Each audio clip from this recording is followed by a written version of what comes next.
चीज़ दिल्ली से नहीं समझी, 100 दिन ने ये 100 झूठ बोलती है। संगम विहार में एक मुस्लिम जिसने 41 लोगों को सुरंग से निकाला था, 41 लोगों को जिनके पास कोई व्यवस्था नहीं, सरकार के पास डगमगा गई थी, हड़बड़ा गई थी, घबराहट में थे, 41 लोग सुरंग में फंसे हुए थे। उस मुस्लिम इंजीनियर ने 41 लोगों को निकाला और संगम विहार में उसका घर तोड़ दिया। आज तक घर नहीं बना उसका। कहाँ है? आज तक घर नहीं बना। 41 लोगों को कोर्ट करना, 41 लोगों की जान बचाई उस आदमी ने, संगम विहार में रहने वाला, उसका घर तैसे को। क्या चाहते हैं जो मुख्यमंत्री पद से रेखा गुप्ता जी छोड़ दे, पद से इस्तीफा दे दे? इनसे बस की बात नहीं है, ये नहीं संभाल सकती दिल्ली। नहीं एक महिला मुख्यमंत्री पद तो बैठी हुई है। अरे मैं पहले भी तो इनके मुख्यमंत्री रहे। मैंने तो देखिए, मेरी तो घोषणा जो मैंने की हुई है आपको कि 5 साल 5 मुख्यमंत्री होंगे। ये 5 साल 5 मुख्यमंत्री, ये हर साल मुख्यमंत्री बदलेंगे। पहले भी इनका इतिहास रहा है, 5 साल 5 मुख्यमंत्री बदले। साहब सिंह वर्मा आए, मदन लाल खुराना आए, फिर सुषमा स्वराज आई, तो यही इतिहास इनका, रूटीन यही चलेगा। ये कोई इनको अब खुद इस्तीफा देना चाहिए। दिल्ली इनसे नहीं संभल रही, दिल्ली के बारे में इनको कुछ नहीं पता। अरे 2 करोड़ से ज्यादा की जनसंख्या है दिल्ली की। तमाम दिल्ली वासी ने उनको दिल भर करके जो है वोट दिया, और आप कह रहे थे दिल्ली वासियों के लिए वो नहीं कुछ करे ना दिल्ली वासियों के। अब मैं आपको कहूँगा, दिल भर के वोट दिया तो 2500 क्यों नहीं दे रही भाई? सिलेंडर क्यों नहीं? रजिस्ट्रेशन तो हो रहा है ना मलिक जी। अब कहाँ एक ही बात को लेकर आप रटते रहते? आप लोग झूठ पे कहाँ रजिस्ट्रेशन हो रहा है? दिखाओ मुझे एक ही रजिस्ट्रेशन नंबर दिखाओ। पत्रकारों, वो तो सुनो, मैंने पोर्टल जारी किया है, जिसके पास जो उस रुपया को लेने में काबिल है, जिसके पास वो तमाम डॉक्यूमेंट है, वो आकर के अप्लाई करे, उसका लाभ उठाए। आई कांट बिलीव दिस मुख्यमंत्री। मैं विश्वास ही नहीं करता इस मुख्यमंत्री पे। I can't believe. 2500 नहीं मिला, 500 सिलेंडर फ्री नहीं मिला, 50 रुपए बढ़ा दिए।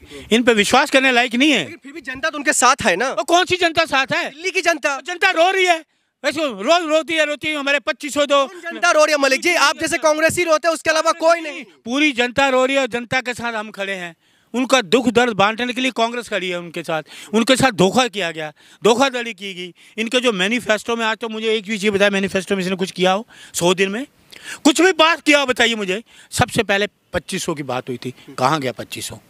फिर सिलेंडर की बात हुई, कहाँ गए 500 सिलेंडर? हमने राहुल गांधी जी ने कहा था ना, पहली कैबिनेट में पास हुई थे, हिमाचल में दिया, कर्नाटक में दिया। भरोसा नहीं है मोदी जी के मुख्यमंत्री पर, दिल्ली के मुख्यमंत्री पर आपको भरोसा नहीं है? मोदी जी ने उनको खुद अब अपने हाथों से मुख्यमंत्री चेहरा घोषित किया, उसके बावजूद भी आपको भरोसा नहीं? सुन लीजिए, ना तो हमें मोदी जी पे भरोसा है, ना बीजेपी पे भरोसा है, ना इस मुख्यमंत्री पे भरोसा है। हमें बिल्कुल भरोसा नहीं है। हमें भरोसा है तो सिर्फ राहुल गांधी पे, भरोसा है कांग्रेस पे। इतना नफरत है भारतीय जनता पार्टी से? मैं नफरत की बात ही नहीं कर रहा, हमें भरोसा ही नहीं है।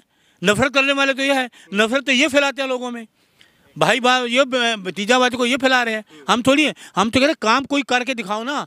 100 दिन में, सुनो, 100 दिन में रेखा गुप्ता ने क्या काम किया मुझे बता दो, एक भी गिना दो मुझे। ऑन कैमरा मुझे बता दो कि ये किया हो। मैं बताऊं? बताओ। सबसे पहले तो वो जैसे ही मुख्यमंत्री शपथ से पहले यमुना सफाई शुरू हो गया, उसके बाद जो है दिल्ली में स्कूलों को लेकर के जो भी समस्याएं आ रही थी, उसको उस पर काम करते हुए दिखाई दे रही थी। जहां जहां सड़कें टूटी हुई थी, उस पर काम करते हुए दिखाई दे रही है। देखिए, यमुना अभी चली कैमरा लेके, यमुना देखो कितनी साफ हुई है। अभी देखो यमुना कितनी साफ हुई है। फिर आप कह रहे हो ना, क्या कहा? फीस, बच्चों की फीस देखिए कितनी बढ़ाई। स्कूल मामलों को लेकर स्कूल का कितनी फीस बढ़ाई, उसी बारे में क्या करा? गरीब तबका आदमी स्कूल की फीस कैसे देगा? स्कूल की फीस बढ़ी, उस पर क्या करा ना? सुन लीजिए, आपकी बात कर रहा हूँ। फीस पे क्या काम करा? यमुना सफाई पे अभी चल रही, क्या करा? तीसरा आपने क्या बोला अभी? इन्हीं तमाम चीजों को लेकर के मलिक जी लगातार बैठक तो हो रही है ना, आपको भरोसा नहीं हो रहा है तो क्या चाहते हैं? क्या लेना? आप चाहते क्या है भारतीय जनता पार्टी से? अरे कुछ रिजल्ट तो सामने आप चाहते क्या है? चाहते हमें कुछ ही, ये कुछ कर ही नहीं पाएंगे। ये सिर्फ ढकोसलेबाजी, सुन लीजिए, टोटकेबाजी, ढकोसले, प्रचार करना, झूठा प्रचार करना, जुमलेबाजी करना, भ्रम फैलाना, बस ये काम करते रहेंगे। कोई काम एक आपके सिरे नहीं चढ़ाएंगे, कोई भी एक भी काम नहीं कर पाएंगे। आपकी क्या नसीहत है रेखा गुप्ता जी को लेकर? मैं तो रिजाइन कर दे, रेखा गुप्ता ने रिजाइन कर दे, क्योंकि ये हरियाणा की रहने वाली। मैं बार बार कह रहा हूँ, इनको दिल्ली के बारे में नहीं पता, इस्तीफा देने नहीं, ये दिल्ली नहीं संभाल सकती। दिल्ली के लोगों, आज कह रहे हैं लोग, महिलाएं रो रही हैं, पानी गंदा आ रहा है, बिजली कट हो रही है, सड़कें टूटी हुई, कोई सड़क नहीं बनी है, बिजली कट हो रही है, दाम बढ़ गए, महंगाई होगी, दूध के दाम बढ़ गए, सारी चीज़ों के दाम बढ़ते गए। महंगाई कहाँ जा रही है? कोई महंगाई पे बात करती हैं? बेरोजगारी पे बात करती हैं? ये करे तो